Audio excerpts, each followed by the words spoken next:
Good morning, or should I say howdy, folks. Happy Friday, September 27th. This is Wake Up with KERA News, and no, I'm not Big Tex, despite the quality of that impersonation I just did.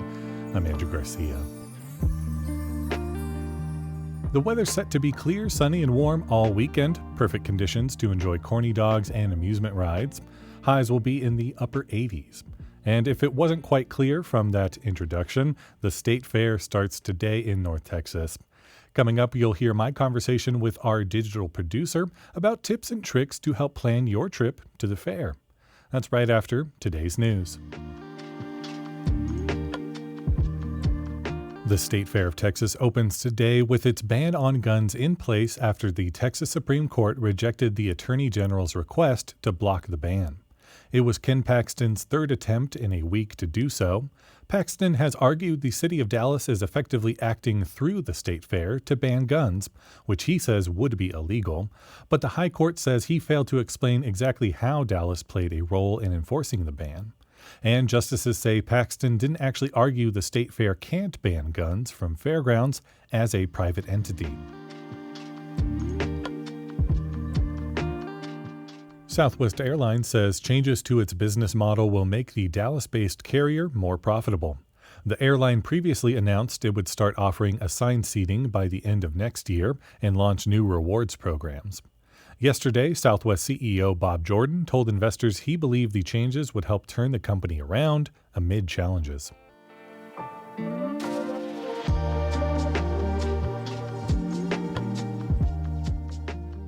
The first day of fall has come and gone, but the real marker for autumn's arrival in North Texas is the opening of the State Fair of Texas. I spoke with KERA's Therese Powell about some tips and tricks for how to plan your visit to the fair.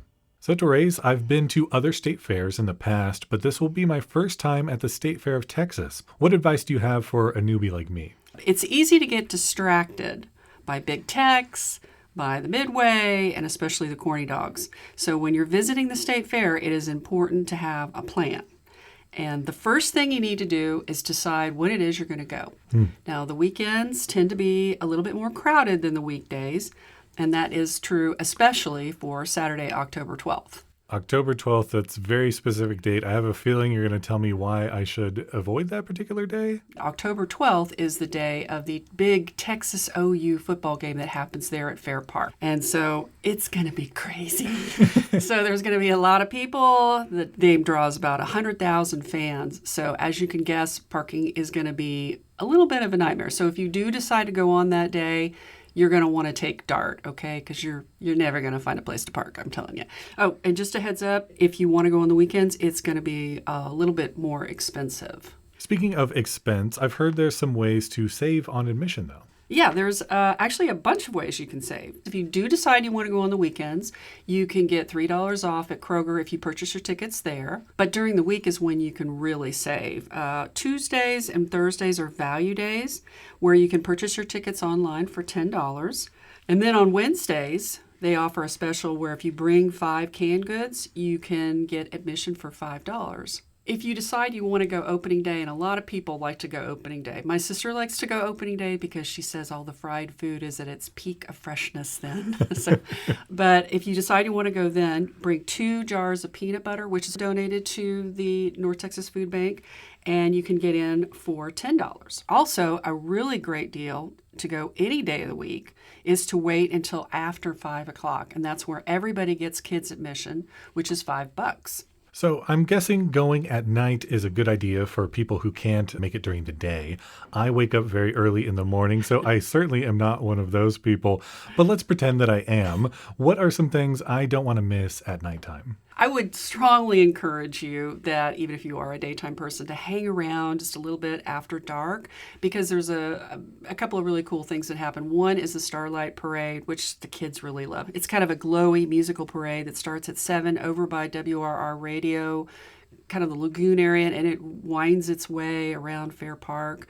And it's got performers and guys on stilts and music, and it's just a really a lot of fun. We used to, when my daughter was little, we'd wait for the last float, which was the Shriners, and they're all performing musical instruments, and that's just really a lot of fun to see those guys performing on their float. Yeah. Then after the parade wraps up, you're going to want to head over to the Esplanade. And for those of you who don't know what an Esplanade is, it's the long pool of water that's in front of the Hall of State. And that's where they're going to do the fireworks show. It's set to music.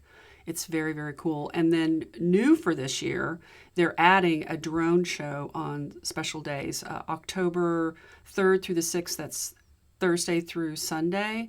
They're going to be doing the Stars of Texas drone show, so it's very cool. So if you're there on those days, you definitely want to hang around till after dark. It happens right after the fireworks show. Also, 2 quick reminders about nighttime visits.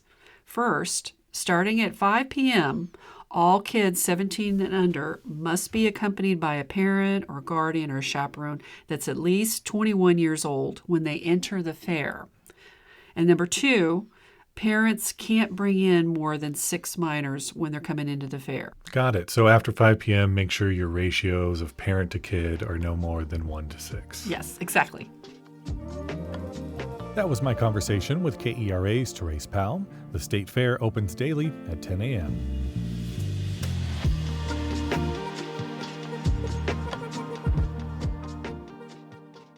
Among the many things to look forward to at the fair this weekend is the annual State Fair Classic.